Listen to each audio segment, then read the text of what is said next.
श्रीशनि अष्टोत्तरशतनामस्तोत्रम्। शनैश्चराय शान्ताय सर्वाभीष्टप्रदायिने शरण्याय वरेण्याय सर्वेशाय नमो नमः। सौम्याय सुरवन्द्याय सुरलोकविहारिणे सुखासनोपविष्टाय सुन्दराय नमो नमः। घनाय घनरूपाय घनाभरणधारिणे घनसारविलेपाय खद्योताय नमो नमः।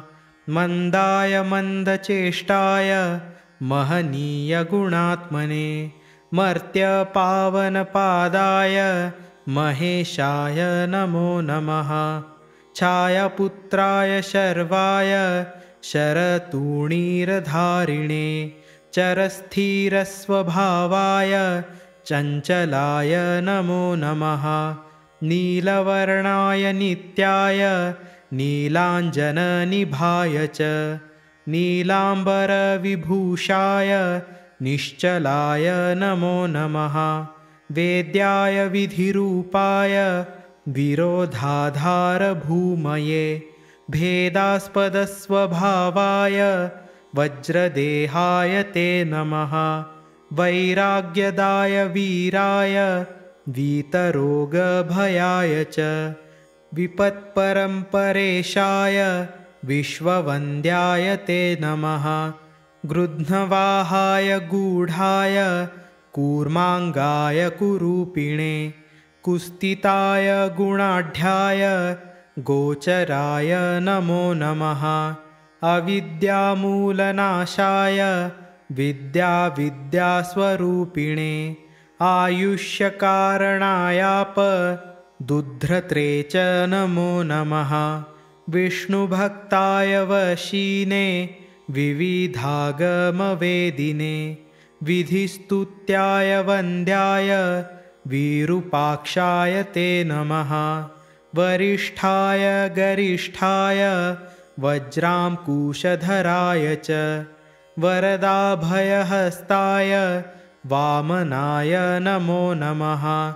ज्येष्ठापत्नीसमेताय श्रेष्ठाय मितभाषिणे कष्टौघनाशकर्याय पुष्टिदाय नमो नमः।